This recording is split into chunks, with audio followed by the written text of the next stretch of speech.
Hey, welcome to C Programming Tutorials. This is a production of YouTube channel Learnorama and the Facebook page Awesome C Programming Tutorials in High Def. In today's tutorial, we are going to learn about how to pass pointers to structures to a function. So, or in other words, how to pass the structure pointers to a function. In the previous tutorial, we learned that this is how you actually pass the structure itself to a function. So we wrote a small program that computes the area of a rectangle, and we represented a rectangle using this structure by specifying length and width as the members of this structure, and then we wrote a function called area which takes the rectangle by value, and then it computes the area by multiplying length and width and then returning back the result of this product. And then in our main function we declared a variable called rect1, which is of type struct rectangle. So rect1 has two members, length and width, and we set the length to 10, we set the width to 5, and then we called this area function by passing rect1 as value. So essentially what we did was when we had this rect1 here, and we basically we set its value of length to 10 and value of width to 5, and then when we call area, what happened was it ended up in it ended up in making a copy of this structure, this whole structure, and put it into what is the dummy parameter of this function, rect. So it copied the values of rect1, which is 10 and 5, into this structure, and we computed the the area, and then returned the area back. This is passing the structure with value. In this tutorial, we are going to learn how to pass it as a pointer. So obviously, and we have done this before with arrays and stuff. So obviously, if you want to pass it as pointer, we have to declare it as pointer here. Okay. So this is how we declare it as a pointer. So now rect is a pointer. So since rect is a pointer, we learned that in one of our previous tutorials, we learned that if it is a pointer, to access the members of a structure pointed to by a pointer, you don't use dot, you use this operator here, the arrow operator, dash and greater than sign. So you use this to basically access the member elements here, the length and the width.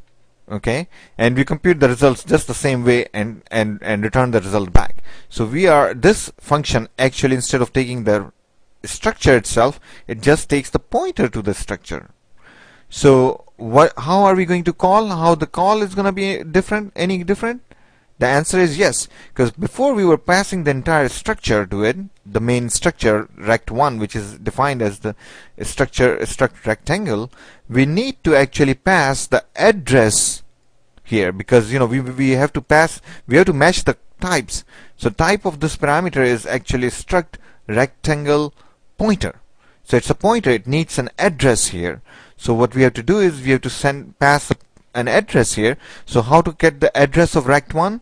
Of course, the ampersand operator, okay, the reference operator. So we basically get the address of rect1 and we pass it into this function as parameter, and the function does everything the same way, and it returns back the result, and we get the result back. So if you try to visualize it, instead of let me see.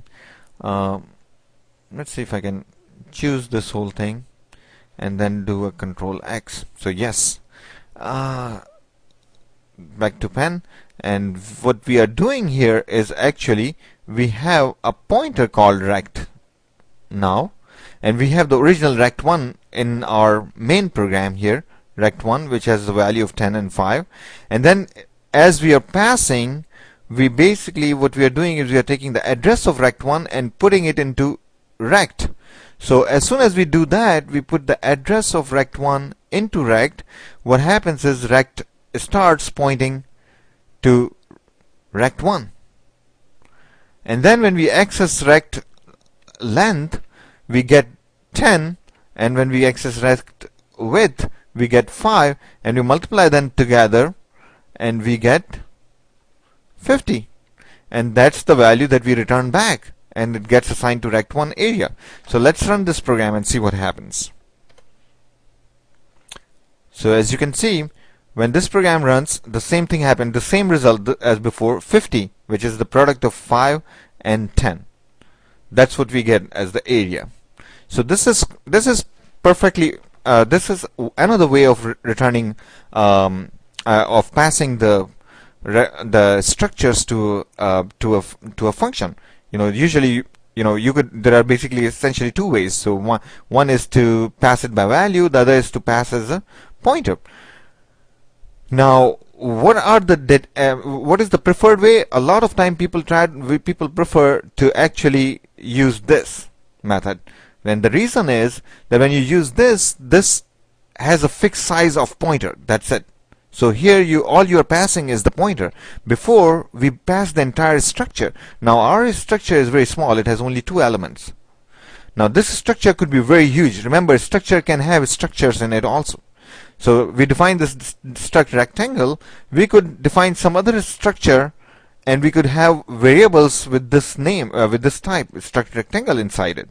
And similarly, inside the struct rectangle, we could have other structures. So in general, structures can have structures inside it, and then those structures can have structures inside it, and so on. So this could be really big. There could be an array, a big array inside it also.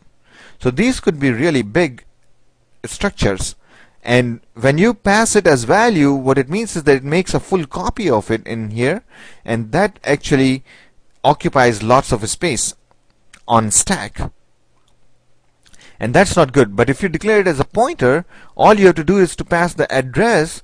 That's how this function can access all the elements inside it, and you could use it just as good. So all you have to do is to just pass the address into this function, and that's it, you are done.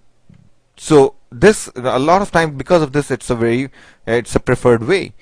Now one thing is that if you made any changes to length here, remember this, it will change the value of length in here also, of this variable also. Why? Because essentially this rect is pointing to where this guy is pointing, like in this picture. So if you change rect, if you say rect length is equal to 20 in here, okay, that will change the value of rect1 dot length to 20. If you print it after that, after making this function call, it will print 20 here. So that's a kind of a drawback. So if you accidentally start making changes here, then it's going to change the value of the caller variable in here. So you have to be careful if you define it as pointer here.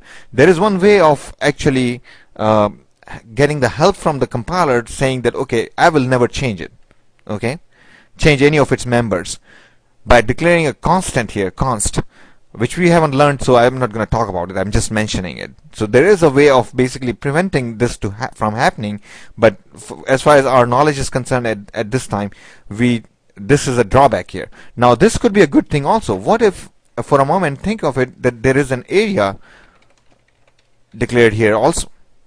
Now you could actually, what you could do is you could say rect area.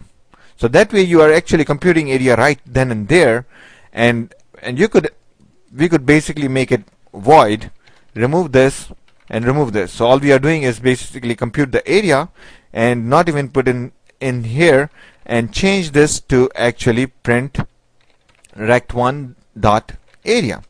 And area would be computed by this function when it will be called like this. So I'm going to stop here. This concludes this tutorial. We'll continue with the other tutorials. Thank you so much.